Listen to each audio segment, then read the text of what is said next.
Écoutez, sur ce, je vous propose de nous lancer dans le visionnage. Petit commentaire habituel sur le visuel. Je n'aime pas trop, moi, ce visuel, c'était pas mon préféré de la saison, mais bon, à l'arrache. Mais bon, les couleurs, bon, déjà, c'est un peu kaki, c'est pas très fancy, mais bon, c'est pas grave. Mais surtout, c'est la coiffure que j'ai complètement ratée. J'avais trop le seum, mais normalement, il y avait tout le volume sur la tête, et puis, donc, il y a une espèce de tête d'oreiller que je mets dans mes cheveux. Et en fait, elle est tombée, je m'en suis pas rendu compte, et du coup, bah, en fait, ça fait pas... C'est pas très joli, cette espèce de coiffure. Donc voilà, le volume est sur l'arrière, ça se voit quasiment pas, et j'étais très déçue, mais bon, j'allais pas recommencer le tournage juste pour ce détail, donc c'est pas grave. Mais voilà. Et donc justement, là, c'était un petit peu un de mes problèmes plutôt, de cet épisode, c'est que du coup, j'avais pas géré suffisamment bien le look visuel, parce que du coup, c'est un peu en contradiction avec ce que je dis, elle est censée être beaucoup plus simple visuellement, et il y a quand même des gros bijoux, et il n'y a pas les robes un peu plus légères, etc. Donc, comment dire, je m'en étais rendu compte trop tard, et donc je m'étais dit, oups, bah tant pis. Et donc voilà, c'était un peu mon regret pour cet épisode, c'était de pas avoir su... Parce que même pour la suite des épisodes, d'ailleurs, ça va rester clinquant avec mes moyens, on va dire, parce que ça reste pas des gros moyens, mais je n'aurais pas réussi pour cette saison à marquer la rupture qu'il y a dans son style entre le début et la fin de son règne. Et ça, c'était un peu un regret, parce qu'en termes de réalisme, du coup, j'aurais pu faire mieux. Mais c'est pas grave, on apprend de ses erreurs, tout simplement. Je trouve que le bijou est assez gros, tu vois. Genre là, sur le post Insta, il y en a pas du tout de bijoux. Je trouvais que je manquais un peu de simplicité pour cet épisode, et même les suivants, genre l'affaire du collier aussi, ça manque de simplicité. Et même, il y a un autre... Enfin, on verra du coup tout à l'heure, mais il y a un autre moment où elle dit qu'elle s'habille simplement, et du coup, ça se voit clairement pas tant à l'écran, donc c'était un peu mon regret. Et même après, épisode 9 aussi...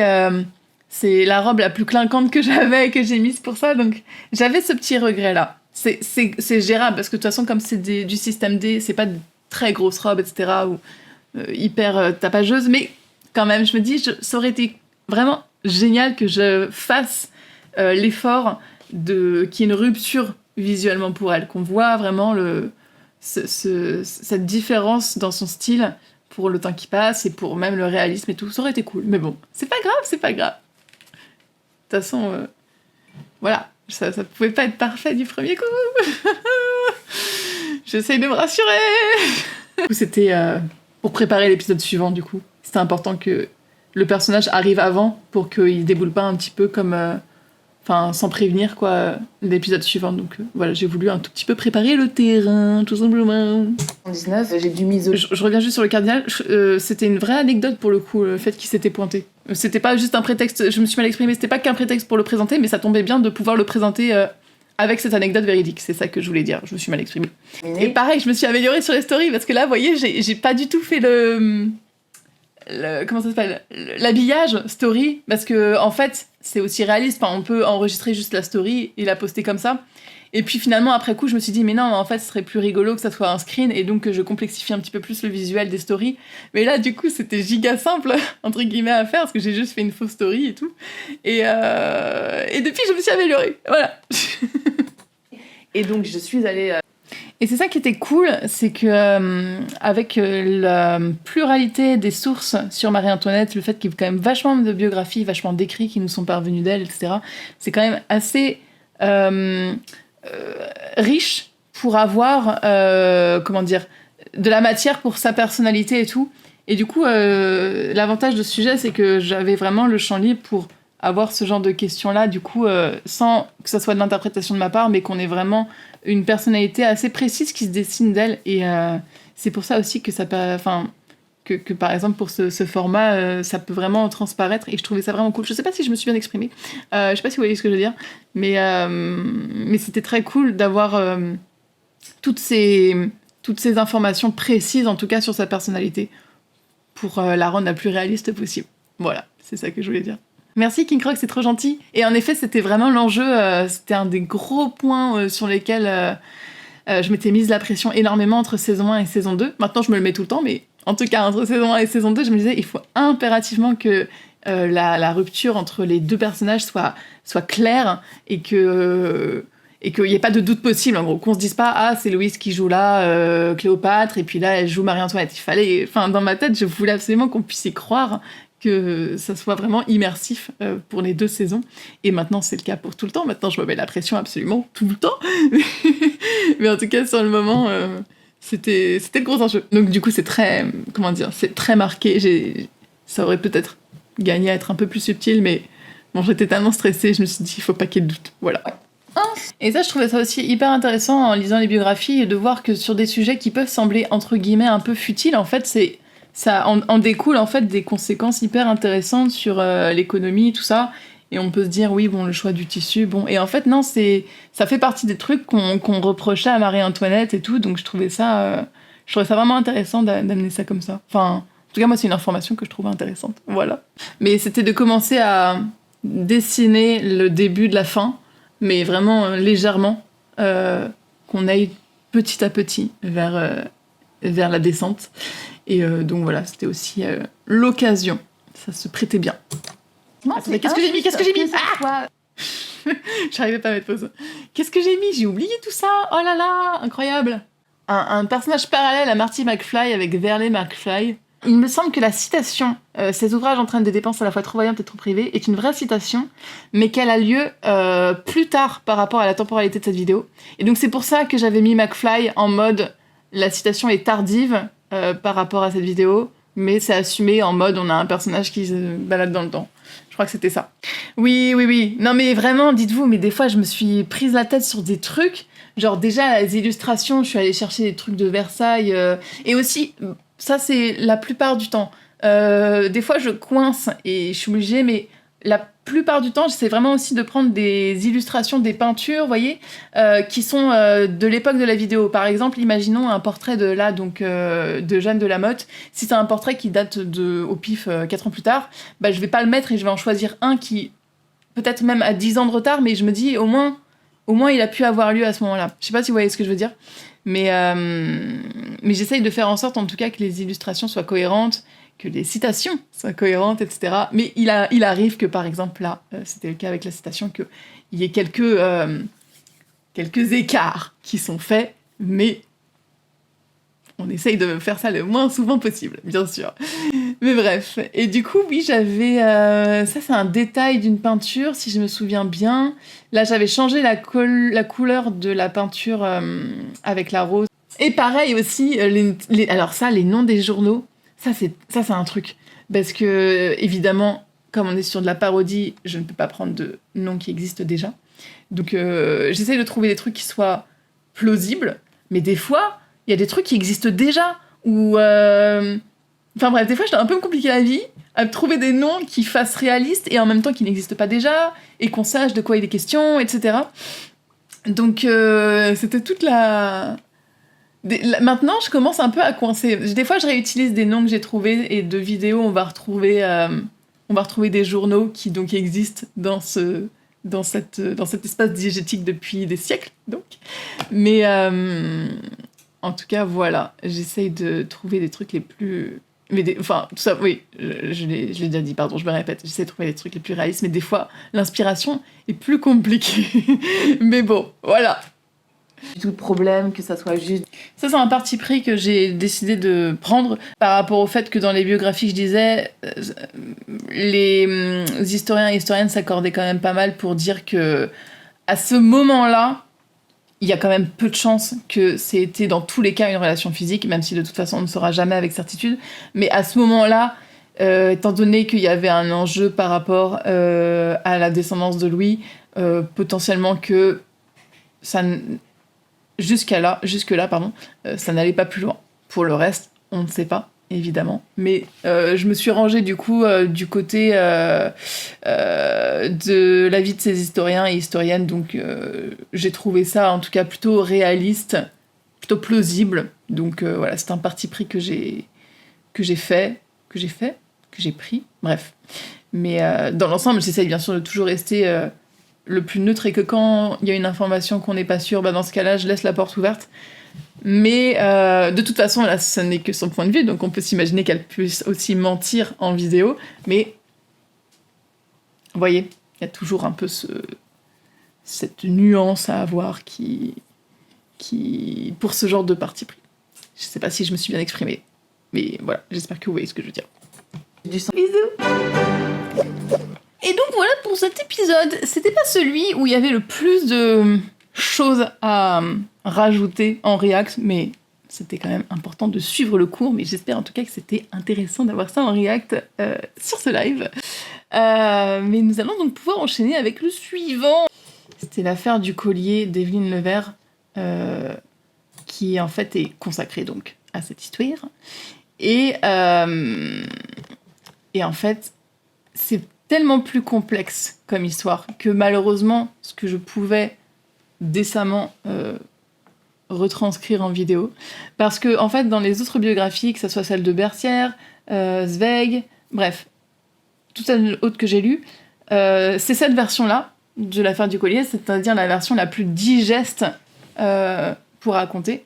Et il y a que donc le livre d'Evelyne Levert qui est consacré à ça, qui va vraiment au fond du truc, qui va vraiment brasser de A jusqu'à Z toute l'histoire.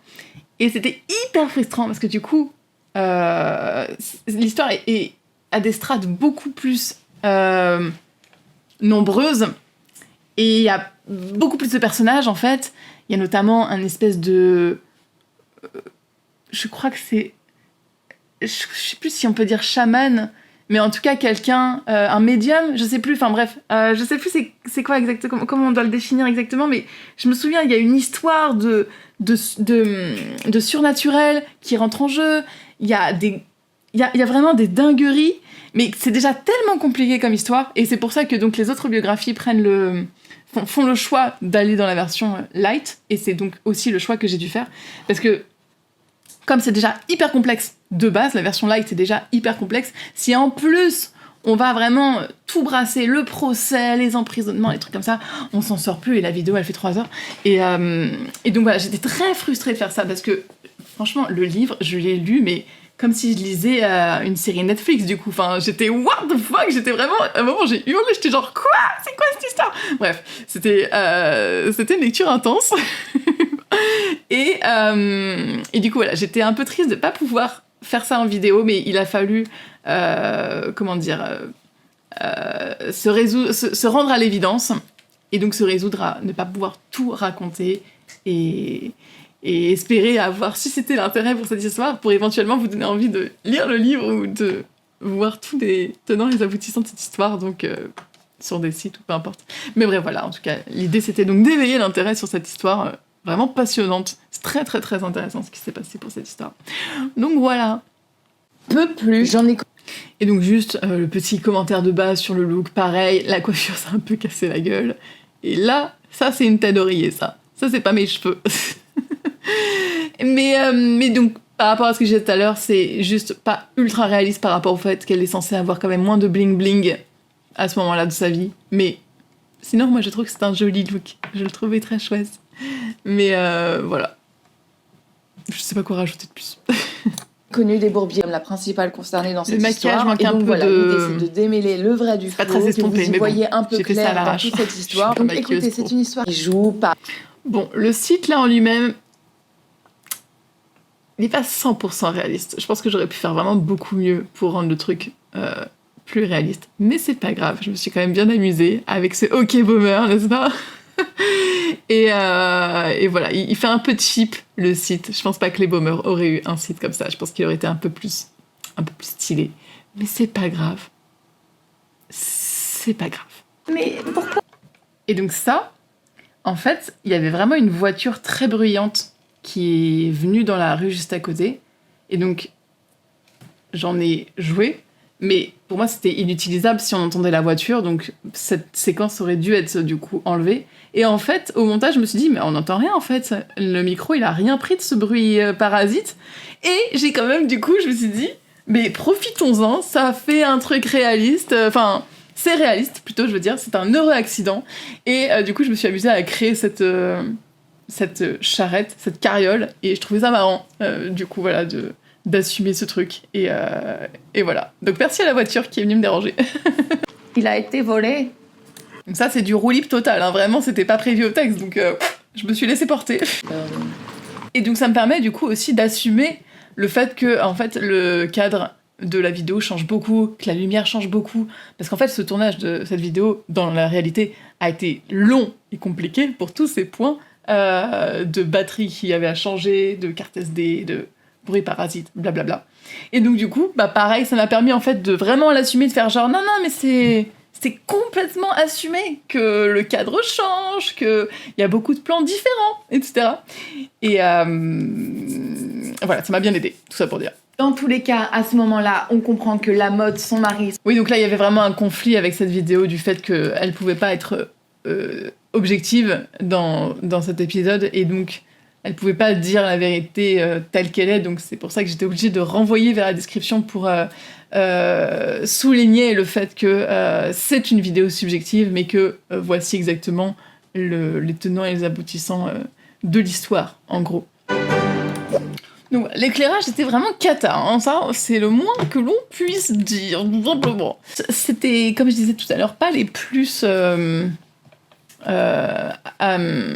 il y a le plus de choses à rajouter, parce que ça reste quand même du facecam assez simple, mais voilà, c'était quand même, je pense, nécessaire de faire ça.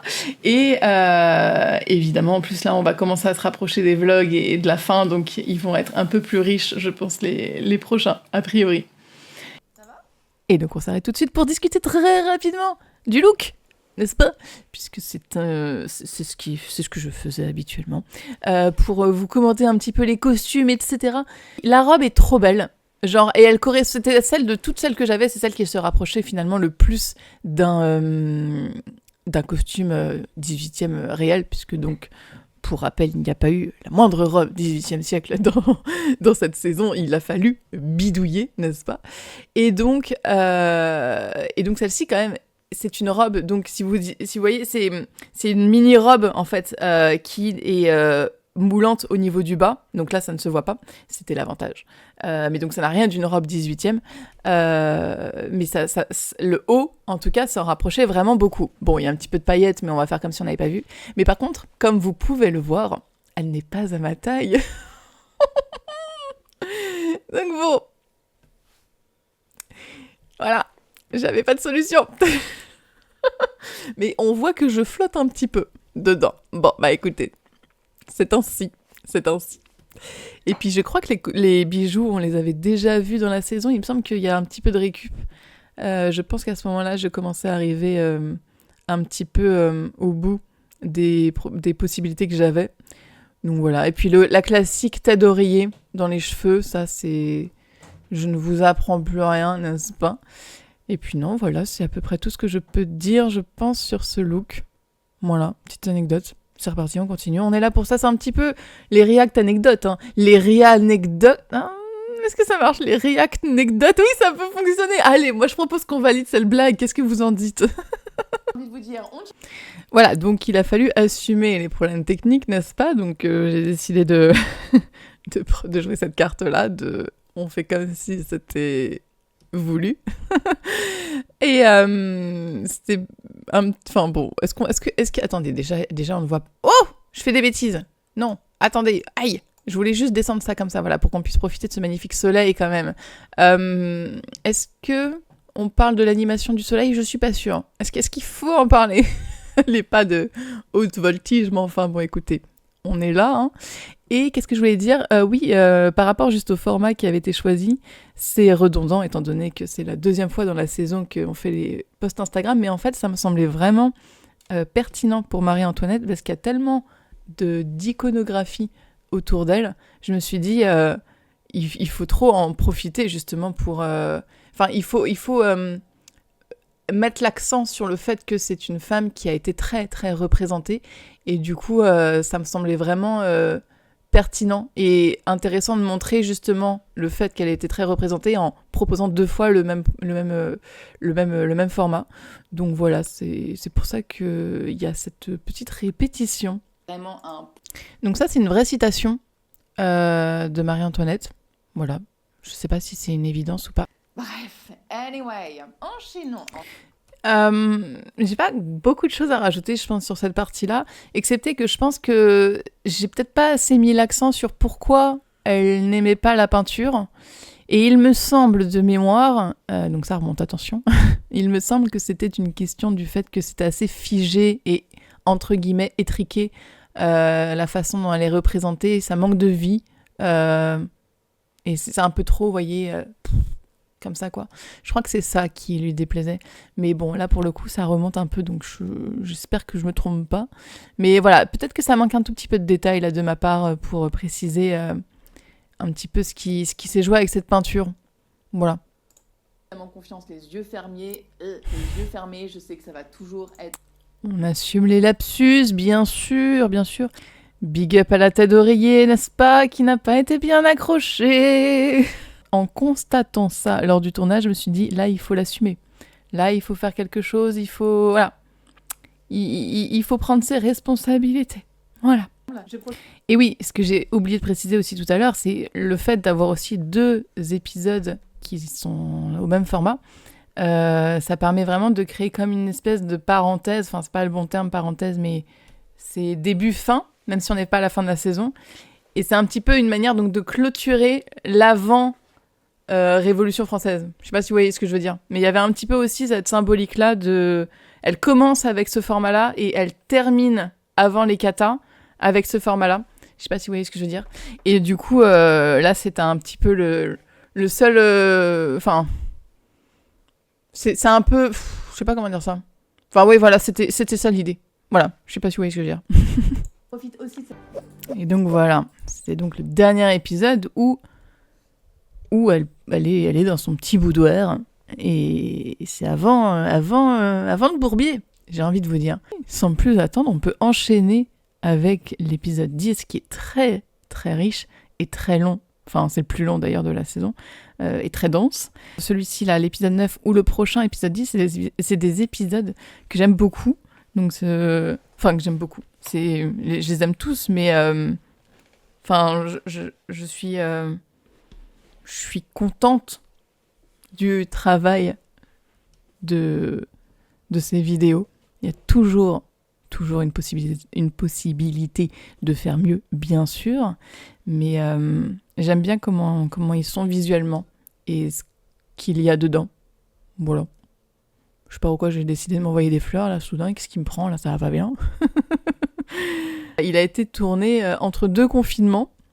Ah oui, c'est ça que j'ai pas précisé. Parce que oui, en plus, en termes de chronologie, je sais plus où on s'était arrêté dernièrement, mais j'ai pas tourné les épisodes dans l'ordre. Par exemple, celui-là qu'on vient de voir, je crois que ça a été le dernier à être tourné. Non, le dernier à être tourné, pardon, c'est le dernier épisode à la conciergerie. Mais à part celui-ci, c'était l'avant-dernier du coup. À part celui-ci, donc c'était lui, je pense, juste après... Dans la déchronologie. Oh là là, c'est toujours un peu des formulations, Loulou, mais la grammaire, qu'est-ce que c'est que cette histoire? Et d'ailleurs, à la base, l'épisode 10 et l'épisode 11, c'était un seul épisode. Je l'ai écrit un seul épisode. Et en fait, je me suis assez vite rendu compte à quel point ça aurait fait une très très longue vidéo. Et donc, je me suis dit, c'est pas grave, on va couper en 2 à l'endroit qui me semble le plus pertinent, donc l'arrivée aux Tuileries. Mais du coup, je sais pas comment j'ai fait pour me débrouiller à ce moment-là, mais j'étais un peu, encore une fois, j'étais en expérimentation, j'avais pas les bons réflexes encore sur certains trucs, il y avait des trucs qui étaient très pensés, très réfléchis, ça bougeait pas, mais il y en a d'autres, je me laissais un peu porter par la vie, et donc c'est pour ça qu'il n'y a pas de outro pour cette vidéo. Je me suis un petit peu laissée surprendre, pour ainsi dire, sur l'écriture au tournage, puisqu'il y a une écriture quand on écrit, l'écriture aussi quand on tourne et l'écriture quand on monte. Enfin, c'est comme ça, moi, que je vois les choses. Et du coup, au tournage, voilà, l'écriture a pas été finalisée sur la dernière séquence, puisque donc, je sais même pas si en la tournant, j'avais encore décidé que j'allais couper en 2 l'épisode ou pas. Je sais même plus. Donc, c'est peut-être aussi pour ça que 1, 2, 3, 4, 5, que je l'ai pas tourné. Je suis donc partie chez des proches qui avait donc une maison qui correspondait parfaitement à ce dont j'avais besoin. et qui ont donc eu la gentillesse extrême de m'accueillir pour quelques jours pour que je tourne. Donc c'était très rigolo et j'ai tourné ça donc entre 2 confinements, c'est ça que je voulais dire, en plein automne, donc évidemment pour la fuite de Varennes, je crois que ça correspondait pas du tout à la saison dans laquelle elle est censée être, mais les feuilles oranges, voilà, c'est pas grave, on fait comme si on les avait pas vues, mais ce sera pour la prochaine vidéo react, donc là je vais un peu vite en besogne. Et du coup voilà, et juste après, attendez que je dise pas de bêtises, ouais c'est ça, juste après quand je suis rentrée de ce tournage là, 2e confinement, donc franchement j'ai eu beaucoup de chance parce que c'est pas passé loin, j'aurais été bien embêtée. Et du coup voilà, on va commenter, on va commenter au fur et à mesure là, parce que je commence à m'emballer et vous n'avez qu'un écran noir face à vous, on n'avance pas. C'est parti. Et voilà, et pareil le 1789, je me suis dit qu'il fallait faire un truc visuellement pour que ça rende bien. Enfin, qu'on sente un petit peu qu'il y a quelque chose qui s'est passé, en fait. C'est un peu ça l'idée, c'est un peu ça. Et donc, fun fact, je vais lancer tout de suite, mais cette séquence, sachez qu'elle a dû être retournée. Et donc, en fait, je l'avais tournée donc, dans la maison chez mes proches. Et en fait, il y avait trop de vent, parce que j'étais donc à l'extérieur, il y avait beaucoup trop de vent ce jour-là, si bien que c'était catastrophique le son. Donc, j'étais un peu dégoûtée. Et donc, ça, j'ai dû la tourner en kata dans le jardin de Nobo, et du coup bon, c'était pas tip top, on n'y croit pas trop à Versailles, mais écoutez là j'étais dans la galère, donc il a fallu procéder, il a fallu trouver des solutions. Donc voilà, c'est un démarrage d'épisode qui n'était pas tel que je l'avais espéré, tel que je l'avais souhaité visuellement, mais c'est pas grave, il y a du reste qui arrive et qui est très chouette. Bonjour à tous, se retrouve. Ah oui, et j'ai oublié de dire, je l'ai tourné hyper tôt le matin, je suis pas réveillée à ce moment-là, hein. Donc, on est parti. Et d'ailleurs, pourquoi j'ai tourné très tôt le matin ? Parce que c'est un endroit où il y a beaucoup de bruit de voiture, tout ça, et je me suis dit, il faut que je minimise les dégâts. Donc, je vais essayer de me lever tôt pour avoir le moins de nuisances sonores. Voilà, petite anecdote. Aujourd'hui avait lieu la proc. Je vous retrouve... Voilà, donc ça a été tourné... Donc là, pour le reste, je crois... Ah non, il y a aussi une autre partie qui a été tournée chez Nobo. Donc, ça a été... Ouais, vraiment, cet épisode, il a été tourné de manière complètement... je crois... Enfin, je vais un peu vite en besogne parce qu'on n'y est pas encore, mais je crois que la séquence de la Bastille, elle a été tournée genre des semaines et des semaines après. Enfin, vous voyez, il y a eu des allers-retours, on va dire, dans les tournages. Et notamment, je sais pas si vous vous souvenez, mais dans le premier vlog de l'épisode 4, il y a un truc avec Fersen. Et donc, c'est à ce moment-là que je l'ai tourné. Donc, pareil... mais j'avais déjà dû le dire, mais du coup, voilà, un planning qui était un petit peu, voilà, on faisait selon les décors, bien sûr. Voilà. Et c'est là où je me suis rendu compte, au montage, que j'avais pas du tout fait de séquence de transition entre la séquence où le dauphin meurt et la séquence suivante où elle est toute guirette, et je me suis dit, mais oulala, mais comment je justifie ça ? Parce qu'en fait, en termes de rythme et de ton, c'était complètement dissonant. Donc ça, c'est une erreur de ma part que j'ai faite à l'écriture, que je me suis pas dit... Enfin, j'ai pas vu qu'il fallait une séquence de transition, parce que là, ça tombait vraiment, entre guillemets... Enfin, pas comme un cheveu sur la soupe, mais ça... comment dire ? Ça faisait bizarre, quoi. Donc du coup, il m'a fallu rajouter ce petit carton, mais... Bon, si c'était à refaire, je rajouterais une séquence. Là, il manque de quelque chose. Mais bon. C'est pas grave, on fait des erreurs et on essaie de plus les refaire après. Je vous retrouve dans mon petit cabinet de toilette. Voilà, genre là, elle était vraiment sur une autre ambiance, et si vous imaginez les 2 séquences, celle qu'on vient de voir à l'instant et celle-là, il fallait un petit peu de transition, voilà. Que j'ai pas encore fini de me préparer. Là, Ah oui, et juste d'ailleurs, je sais pas ce que j'ai fait ce moment-là, mais je crois qu'en fait, il me semble que j'avais eu un souci, parce que en fait, j'avais plus ma tête d'oreiller. Oui, j'avais cassé la pince que j'avais emmenée donc à la campagne, n'est-ce pas, pour tenir mes cheveux, et qui marchait très très bien. Et donc en fait, je l'ai cassé hyper vite d'ailleurs. Et donc tous les plans que vous allez voir dans cet épisode et dans le suivant, je n'avais plus cette pince, j'avais plus la tête d'oreiller, donc je devais trouver Enfin, j'ai galéré sur les coiffures, et donc là notamment, c'est la pire, je pense, de toute la saison. J'ai fait n'importe quoi. On dirait une couette, enfin... en chignon, enfin bref, c'est n'importe quoi. Il n'y a même pas de volume, il n'y a rien, mais c'est pas grave. Voilà. Et ça, c'est donc une des personnes chez qui donc j'étais qui m'a très gentiment trouvé ça dans son grenier. Et je me suis dit, mais c'est trop bien, j'ai à avoir un petit objet avec lequel interagir, c'est trop stylé, ça dynamise un petit peu. Bref, c'était trop cool. Enfin, ça changeait un petit peu la façon de filmer les séquences. Je sais pas si vous voyez ce que je veux dire. Bon, par ailleurs, le gant de toilette, il est pas très 18e siècle, mais on fait comme si on n'avait rien vu, on est d'accord, hein. De pouvoir tourner là-bas, c'était pour moi la meilleure chose possible, quoi. En termes de décor, j'aurais jamais eu sinon de solution qui soit aussi visuellement correcte et confortable pour moi de tourner, parce que là, j'avais donc vraiment tout le loisir. Je pouvais, entre guillemets, faire ce que je voulais. C'est pas comme dans un monument historique où là, il y a des horaires, il y a des contraintes, etc. Enfin, je sais pas si vous voyez ce que je veux dire. Donc, c'était vraiment un confort vraiment énorme pour moi. Mais j'en reviens pas, par contre, de cette coiffure, vraiment. C'est tellement pas joli. Mais en même temps, je me dis, ils avaient des perruques à l'époque, donc ça peut aussi figurer le fait de l'utilisation de perruques, que en dessous, voilà, c'est pas grandiloquent, on va dire, capillairement, n'est-ce pas ? J'ai 3 poils sur le caillou, là, actuellement. Bon. Mais je me dis, bon, peut-être que je peux récupérer le truc avec ça. Mais moi, ça me chiffonne, je veux dire... j'étais dégoûtée de pas avoir le matos correct pour mes coiffures à ce moment-là. Mais c'est pas grave. C'est pas grave. On est le 15 juillet et... Donc là, on est de retour dans le boudoir, qui est un lieu très gentiment prêté par Nobo. La fameuse armoire, n'est-ce pas, qui me sert de décor pour toute cette saison. Donc voilà, ça c'est tourné vraiment tardivement par rapport au reste des autres séquences. On fera là-bas. Alors, fun fact, je ne sais pas si ça s'entend, mais attention, news.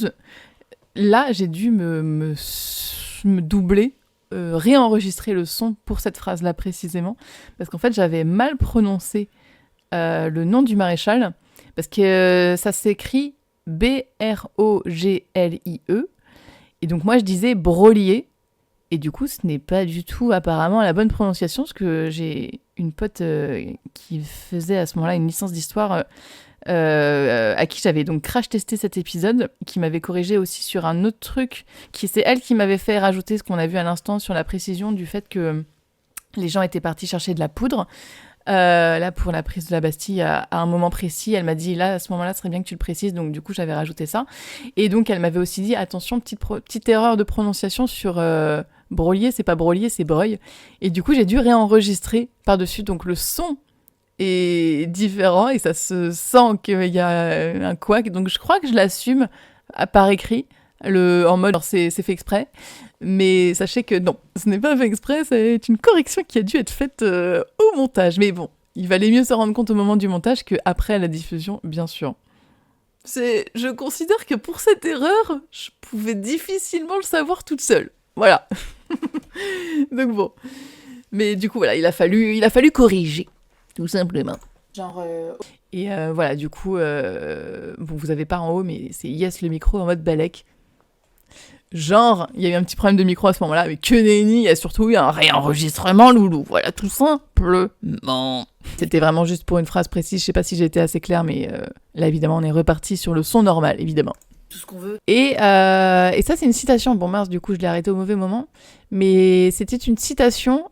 pas d'une Rosalie, parce que je crois que c'était une citation, si je dis pas de bêtises, anonyme, et que du coup, donc, j'avais dû fictivement désanonymiser partiellement sur ce tweet.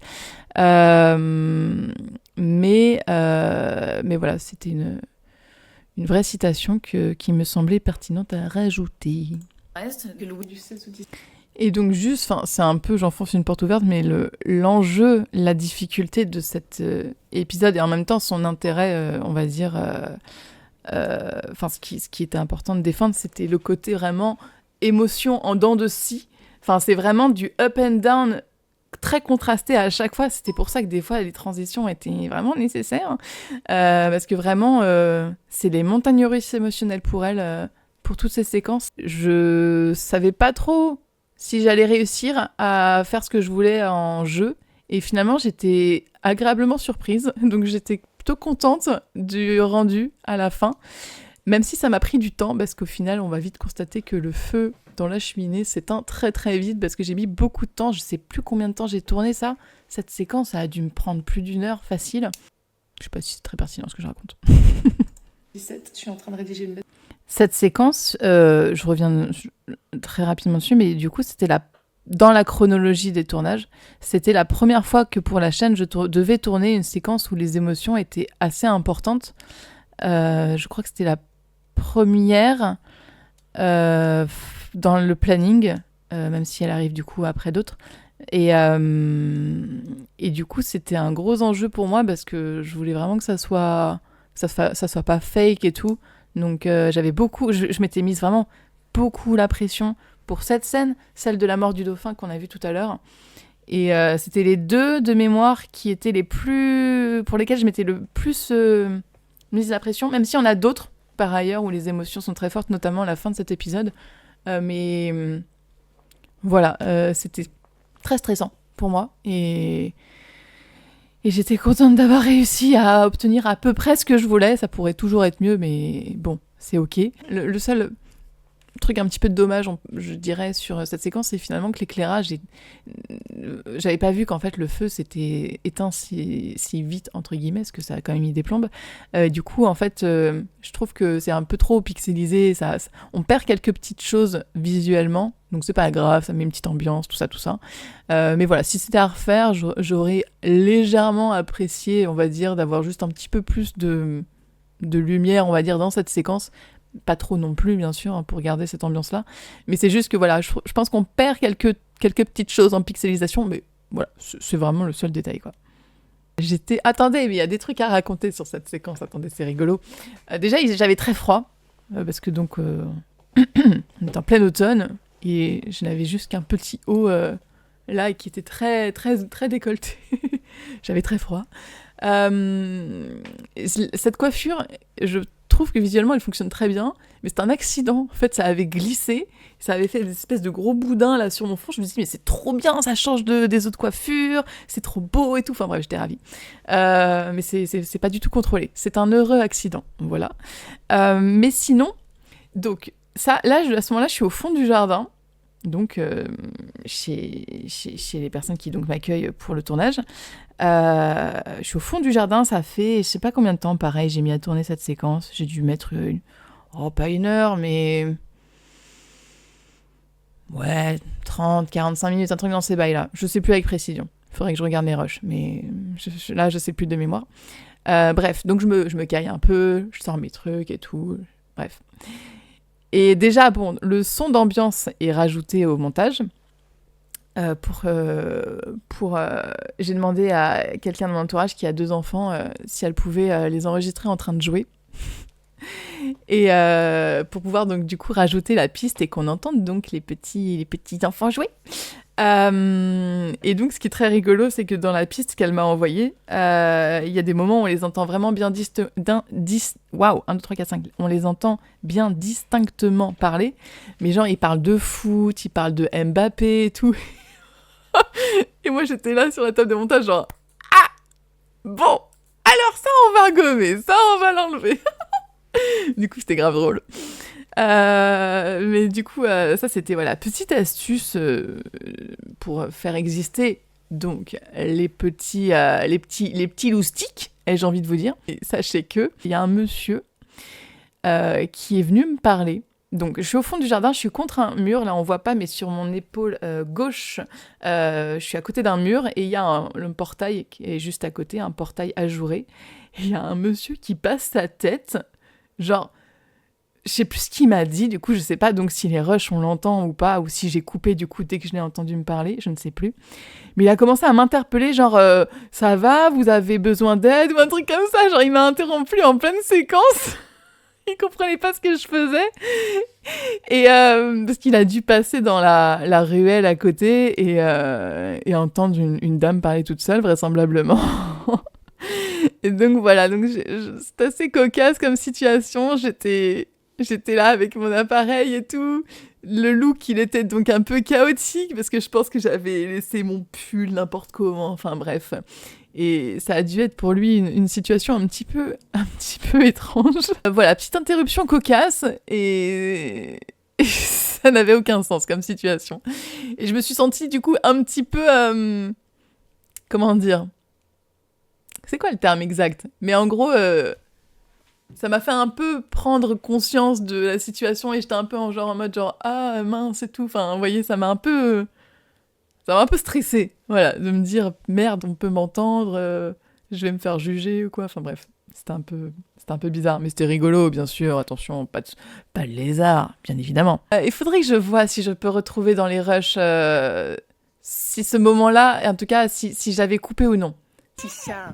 Oui, je te regarde. Ma priorité. Alors évidemment, là, je parle dans le vide. On est bien d'accord. Là, j'ai parlé toute seule dans le vide. Hein. Ouais, petit foreshadowing, bien évidemment, absolument Archem. Mais moi, ça me fait marrer de me dire que je parlais vraiment à un arbre. Littéralement, j'ai appelé un arbre petit chat. Voilà, c'est ça qui s'est passé. Mais quand on ne sait pas, ça passe, on est d'accord. Ça passe, non? Les petites astuces du hors-champ, bien sûr. Quand on n'a pas les moyens, c'est vraiment très pratique. Et donc là, je suis donc toujours dans le même jardin. Où il y a le monsieur qui m'a interrompu, donc. Mais le jardin est... Je sais pas, il est assez grand quand même. Hein. Je sais pas, il fait combien de surface. C'est pas très important, mais il a une certaine surface, quoi. Mais pas assez, évidemment, pour qu'on puisse s'imaginer que... Enfin, il fait pas 18 km de long, si vous voulez. Donc, en fait, là, littéralement, je vais tourner en rond dans le jardin pendant toute cette séquence. J'ai fait des allers-retours, mais vraiment, mais dans tous les sens. Évidemment, l'enjeu, c'était qu'on ne voyait pas les maisons autour, parce qu'on se rend vite compte, du coup, qu'il y a un petit problème si on voit les maisons, qu'on n'est pas trop à Versailles. Donc, il fallait qu'on puisse imaginer qu'elle revient du Trianon, je crois que c'est ça à ce moment-là, si je dis pas de bêtises, et qu'elle se rende vers le château. Donc sans voir tout ce qu'il y avait alentour, et j'avais pas beaucoup du coup de place pour le faire. Il fallait pas qu'on voit toujours les mêmes choses, parce qu'il y a un moment donné, si on voit le même arbre passer en fond 10 fois d'affilée, il y a un petit souci. Donc voilà, c'était un petit peu cocasse cette façon-là, et surtout vraiment la situation devait être vraiment mais d'un bizarre à voir. J'étais donc à moitié en robe, plus en plus j'avais un pantalon, plus toutes mes affaires, plus je tenais mon téléphone comme ça, et je sais pas, de l'extérieur ça devait être vraiment très drôle à voir Loulou qui se fait des allers-retours comme ça devait n'avoir vraiment aucun sens à voir. Surtout qu'en plus, dites-vous bien, à ce moment-là, la chaîne elle n'existe pas encore, moi je suis un petit peu dans mon coin à faire mes trucs et tout, je suis même pas encore sûre que je vais avoir finalement quelque chose de viable à sortir sur YouTube ou quoi. Ça se trouve, je me dis, ça peut encore tomber à l'eau et ça se trouve, je vais devoir tout jeter ou quoi que ce soit. Enfin, il n'y a aucune certitude sur rien de ce que je fais à ce moment-là. Je navigue à vue. Je suis en train de faire des insolineries dans le jardin des gens, mais ça va pas ou quoi? On voit passer quand même quelques maisons, hein. C'était difficile de tout gommer, mais j'ai essayé de faire au mieux. J'espère qu'ils vont le trouver. Je me suis dit, bon, vous voyez, là, on voit quand même qu'il y a des trucs, hein. Je me dis, en vrai, bon, on sait que c'est pas comme ça à Versailles, mais on peut se dire quand même que ce sont des dépendances, des choses comme ça. Bon, on se dit pas, c'est des maisons 21e siècle, peut-être que si, je ne sais pas, je suis peut-être dans le déni. Mais de toute façon, j'avais pas trop le choix, hein. J'avais quand même pas beaucoup de zones de... J'avais pas beaucoup de créneaux, si vous voulez, visuellement. Donc bon. Et de toute façon, si j'allais à l'extérieur, ça faisait pas du tout l'affaire non plus. Enfin, il y avait des maisons ailleurs, enfin bref. Et aussi, j'avais peur d'être jugée. J'avais peur que vraiment les gens viennent me poser des questions. Donc bon, c'est aux alentours, en tout cas, je n'avais pas trop de possibilités. J'ai dû trouver d'autres solutions pour d'autres séquences qui viendront plus tard, mais on va y revenir plus tard. Je sais pas comment j'ai fait mon affaire pour occulter le fait que cette séquence-là aussi devait être tournée de nuit, comme celle qu'on a vue où elle pleure par rapport à Polignac et tout ça. Et je l'avais complètement occultée dans le planning, et du coup je me suis retrouvée en pleine journée à devoir tourner cette séquence. Donc il a fallu faire une nuit américaine, c'est-à-dire donc au montage, en post-prod, mettre un filtre bleu pour figurer la nuit. Ça fonctionne quand même, et puis au vu de la situation qu'elle raconte, tout ça, c'est pas trop choquant, je pense. Dans l'ensemble, je pense que je m'en sors bien malgré ce petit couac d'organisation. Mais voilà, j'ai tourné cette séquence en me disant, j'espère que ça marche à la post-prod, sinon c'est inexploitable. Donc bon, heureusement ça a fonctionné, ça va, ça fonctionne à peu près. Donc c'est pas vraiment un outro, c'est pas vraiment non plus un pas outro. Je sais plus comment j'ai géré mon affaire, mais j'avais le souvenir que ça tombait un petit peu abruptement cette fin d'épisode. Mais bon, finalement c'est un peu des deux, j'ai envie de dire. C'est à la fois un peu abrupt et à la fois, bon, on sent quand même que c'est la fin de l'épisode. Donc je sais plus comment j'avais géré mon histoire. Peut-être que j'étais en train d'hésiter. Quand je suis allée tourner, je me suis dit, je fais un entre-deux. Je ne sais plus. Je suis même pas sûre que dans mes notes, on puisse le voir. Pour tout vous dire. Voilà pour le petit réact de cet épisode.